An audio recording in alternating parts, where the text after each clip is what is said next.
Hi there, welcome back at M2 Meets, and today it's my great pleasure again to talk to Wendie Berg, one of the most well-known worldwide breast imagers for decades already, and the lead author is one of the most important trial published in our field, JCO.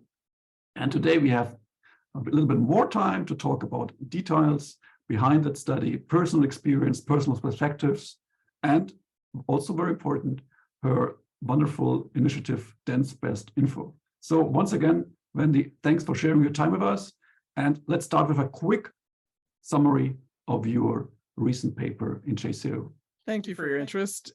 So about 6,200 women had prospective multicenter screening with ultrasound performed by technologists using handheld technique, and also had tomosynthesis.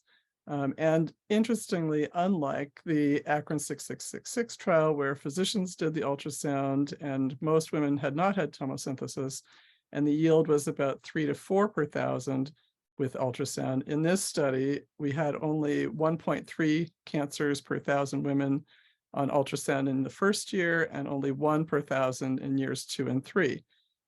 Much lower yields, suggesting that some of these cancers were seen on tomosynthesis that might not have been seen on the 2D mammogram, and also that we found that there were a number of cancers, I think it was 23 altogether, that were actually biopsied using ultrasound guidance, but had been missed initially by the technologists. So if you include those, the overall sensitivity of ultrasound was almost 60%, compared to tomosynthesis was, I think, 68 or 69% in our study. But the actual observed sensitivity of ultrasound was only 40%. So there were a number of cancers, probably mostly at the edges or rather deep in the breast, rather subtle, of course, that were not seen by the technologists at the time of the screening. And there were actually another 9 cancers that were counted as detected, but where the technologists had only taken an image without actually measuring anything. So much like in the Akron trial, we required, if they saw a simple cyst, just one image, but if it was other than a cyst, they had to take orthogonal views with and without calipers and add a Doppler image. And so we knew if they had really seen something they were concerned about, that we would have the full set of pictures. But as I mentioned, there were 9 cancers where they'd only taken an image of the screen without any measurements and without orthogonal views, and it did prove to be a cancer. So clearly there was a learning curve here, and clearly there were some technical issues. I think it's hoped that with automated technique, you would more fully cover the edges of the breast. So some of those cancers that were missed might have been detectable, but we don't know that. And there's, of course, an interpretive error also with any of ultrasound, including the automated technique. No matter how you look at it, the yield of screening ultrasound is much lower than we saw, or than we all see with MRI. This was true even in the initial Akron 6666 study, where we had a yield of 9 cancers out of 612 women, or 15 per thousand with MRI, even after 3 rounds of screening with ultrasound and mammography. And of course, we know the results from the DENSE trial in the Netherlands were very favorable for women with extremely dense breasts, where MRI had a very substantial yield. Overall, these studies show about 16 cancers per thousand with MRI in the first year, and maybe an average of about 7 cancers per thousand in subsequent years with MRI screening, much higher than the 1 per thousand that we see with ultrasound in this study. And if you look across the literature with screening ultrasound, the yield is maybe 2 to 3 per thousand, where many of those studies used physician-performed screening ultrasound technique or automated technique. Wonderful. Thank you, Wendie, for sharing these really deep insights into the results and the stats. In a nutshell, what is the difference between the extremely dense population in your study and the ACRC? Is there any kind of fundamental difference? Because you mentioned the dense trial, which, as we all know, focused on the D category, if you wish. So any kind of trend or insights you would like to share with us here? So both in the Akron 6666 and also in, of course, the ECOG Akron 1141 trial that Chris Comstock and Christian Kuhl led, they had most of the population had heterogeneously dense breasts, and the Mhm. yield of MRI was every bit as good in heterogeneously dense as in extremely dense breast women. And so I think one of the big challenges that we have going forward, we know that in heterogeneously dense breasts, we miss at least 25% of cancers on mammography. And really, it's probably more like 50% if you allow MRI as the gold standard. It's not adequate to do a mammogram alone, but this is a large population of women. About 37% of American women have heterogeneously dense breasts.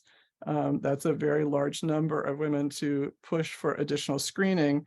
Only somewhere between 7 and 10% of women have extremely dense breasts. So it's easier to say, oh, across the board, we'll recommend MRI for the women who have extremely dense breasts because we can probably manage that in terms of capacity.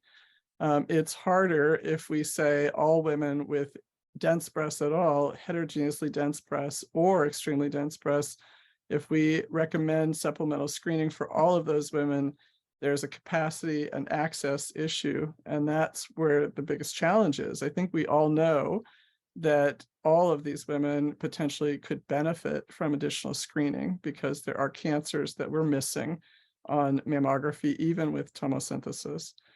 But we have a logistic challenge in terms of providing them access to that supplemental screening. And ultrasound traditionally had been an alternative to MRI. Not all women can tolerate MRI. Interestingly, in the original Akron trial, as well as the DENSE trial, about 41 to 42% of women, very similar numbers, didn't participate in the MRI, even though it was being offered to them at no out-of-pocket cost. And I think that speaks to that it's not well tolerated. MRI is not always well tolerated by all women. Claustrophobia was the biggest issue and continues to be a big issue for women in a recent survey that I did. And so I think it is important to have an alternative. I think contrast-enhanced mammography has a lot of potential in that regard. We're actually actively doing several screening trials of contrast-enhanced mammography. And of course, there are other ongoing studies. CMIST is about to start in the United States, or has just started in the United States under Chris Comstock. And this is very important work because it provides an alternative to MRI that uses contrast that should show very similar benefits and similar cancer detection rates to MRI, but we need a little more data to really start using that in a broader fashion. It's also something that probably can be done more cheaply and in more centers with less equipment purchase, and it's relatively simple to implement in terms of software upgrade. So I'm very optimistic that this will become an option. I'm less optimistic that ultrasound is going to be the solution that we'd hoped for based on this recent trial that we just published.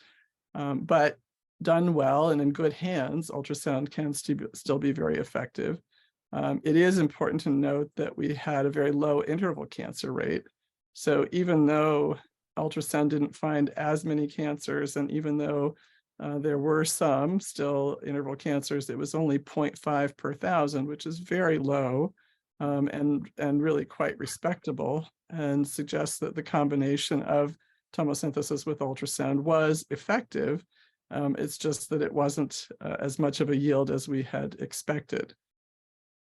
Okay, thank you for making that clear and also already discussing what be next. So obviously, the results regarding ultrasound are rather clear. I mean, they never will be white and black and white. This is obvious because these are real life data. And also here, thank you for kind of discussing the aspects who are still open. But you already opened the window in the discussion of what could come next. Thank you also for making clear that I think let's call it gold standard, whatever we will, is probably MR, but there are challenges in terms of patients' preference. This is clear, and you also mentioned some studies which showed similar numbers. We obviously have to see how this translates after, kicking off into clinical practice. But obviously, there's an potential alternative on the road. And here, basically, this is contrast-enhanced mammo. But here, one interesting momentum comes into the play, enters the scene, and this is how to translate academic results, which are your JCO paper, the New England papers, into action. And this obviously involves public communication. This and obviously involves public health, in your case FDA, and all these. But one, I think, extremely important aspect is talking to the patient, right? Creating channels to the patients. And here, if you agree, I'd really love to exchange some thoughts and to learn from your perspective, because you're not only a great researcher, you have contributed a lot of data to the community during the last 3 decades, if I may so. You discussed a lot of clinical work, but you also initiated a campaign called Densebreast-info to, I think, if I may summarize, translated basically the key knowledge into the patient's waiting room and patient's awareness. So what is the take home, your key take home to our listeners about Densebreast-info? Not everyone will know it already in Europe, so let us know about that. Thank you. No, so since 2015, I helped with Joanne Pushkin, a patient advocate, to start Densebreast-info.org, which was designed to provide information directly to patients as well as to providers, so that the woman, when she was informed of her breast density, that she would know what to do. And the challenge we have, starting in 2009, the first law passed in one of our states, Connecticut, to require some information about breast density be included in the results letter that the patient received with her mammogram results. There are now currently 38 states plus the District of Columbia that have some form of notification. Some of these letters would tell a woman she has dense breasts. Some of them just would say breast density is a challenge because it can hide cancers on the mammogram and it increases your risk of developing breast cancer, but they wouldn't actually tell the woman herself that she had dense breasts. And of course, some states had no laws at all, and so it wasn't necessary that they would get that result in their letter. And so fortunately, after a lot of effort, and especially led by Joanne Pushkin and a few others, the FDA, the Food and Drug Administration, just announced the new final rule that effective September 10th, 2024, all women in the United States will have to be notified in their mammogram results letter whether their breasts are dense or not dense. It will also include a statement telling the woman that breast density, dense breast tissue, can hide cancers on the mammogram. And it will also suggest that for women who have dense breasts, they will also be told that adding additional tests may improve detection of cancer. And there's specific language that has to be used. I'm not quoting it verbatim here, but that will have to be in the letter. Mm-hmm. A state or a facility can choose to add the specific density category. That is not required by the FDA.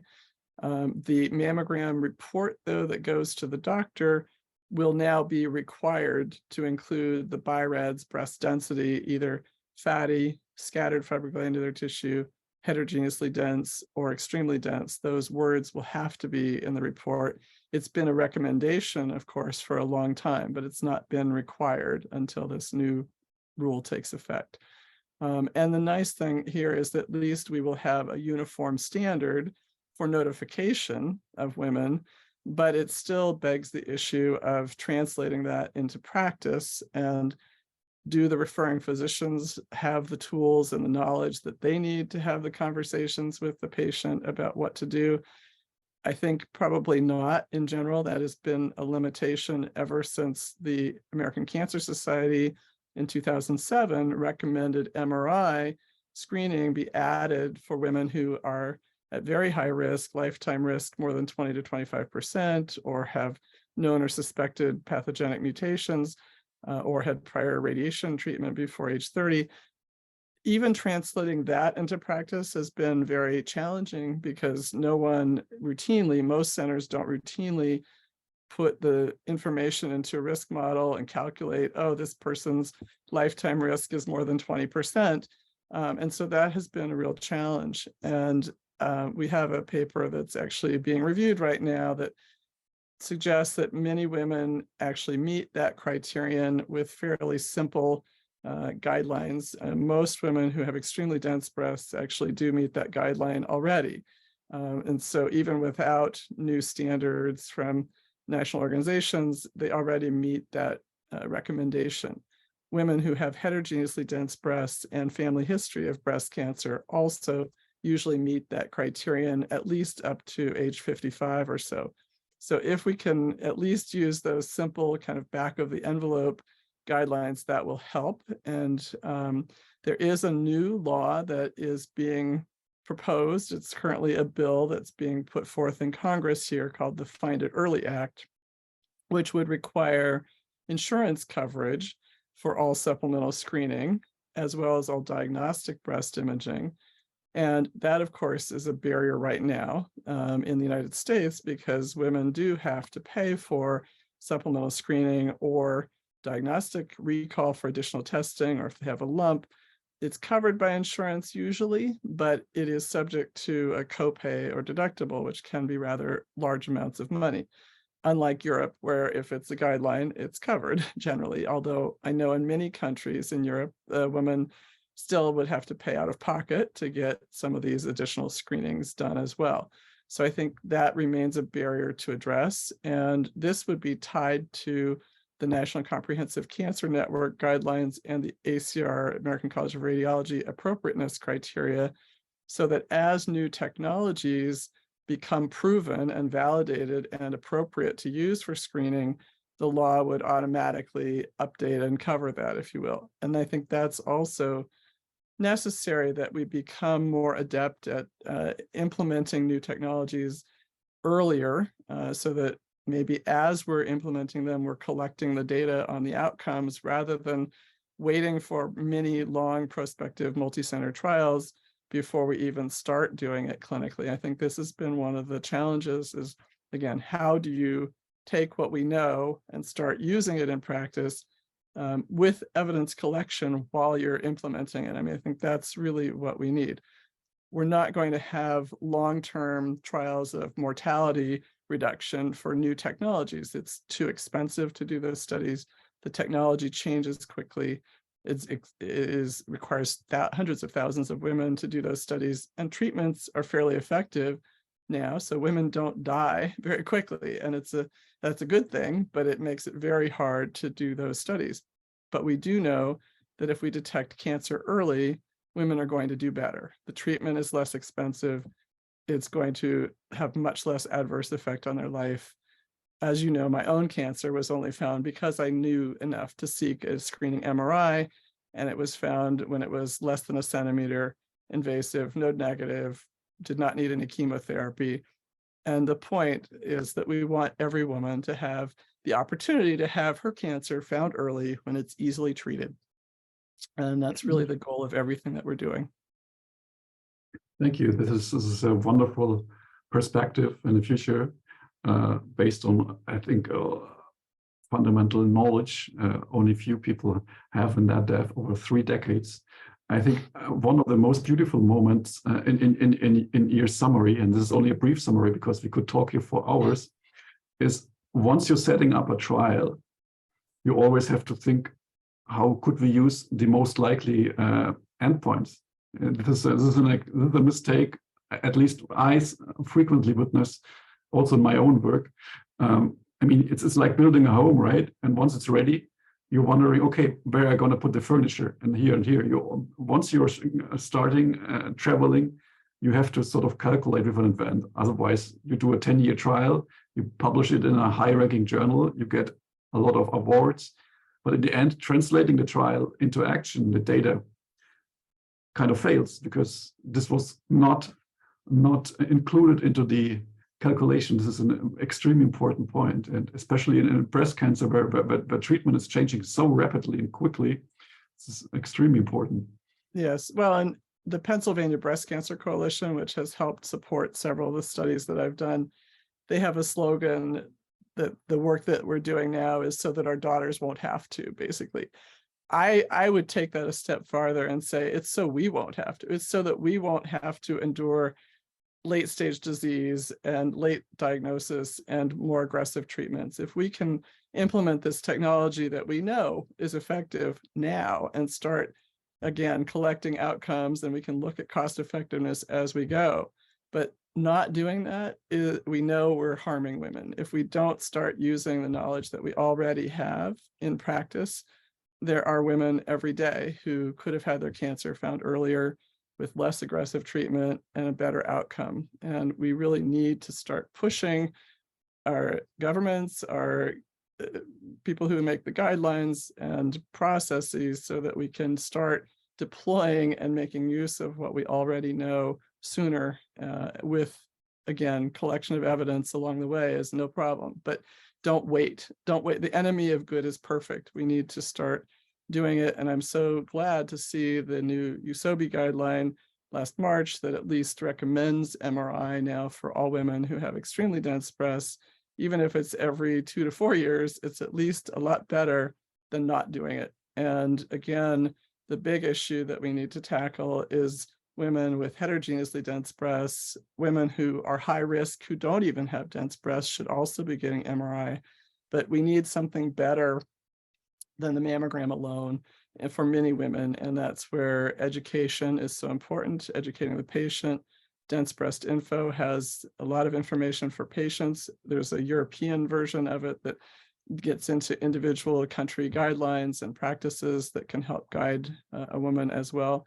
I think over there, it's less common that a woman is told she has dense breasts. So a woman has to perhaps seek out that information more on her own. And even here, it's only recently becoming more of a standard. But it is so important to understand that it can hide cancers. If you have dense breasts, the cancer can be missed on the mammogram. About 40% of cancers at least are hidden in dense breasts. And it also increases the risk of developing breast cancer, as you know, at least 2-fold higher risk in extremely dense breasts compared to scattered density. And that's important also for a woman to understand and to advocate for herself. Beautiful. It couldn't be a more beautiful, concise final statement. So nothing for me to add, except to thank you, Wendie, for sharing your time, your most precious time with us. We traveled a long road from our scientific project, a statistical interpretation, and we put it into, you put it, not me, in a broad perspective, like a public perspective, right, involving all stakeholders. And most of all, in the center is always the patient, which we have to take care for. So thanks you once again, Wendie, for this long version of your interview with the EUSOBI social media platforms. And you at home, please make sure to follow us on all our channels, YouTube, Instagram, Twitter, LinkedIn, not to miss any of our upcoming versions of M2Eats. That's for us. That's for now. Thank you once again, Wendie, for being with us. Have a good one.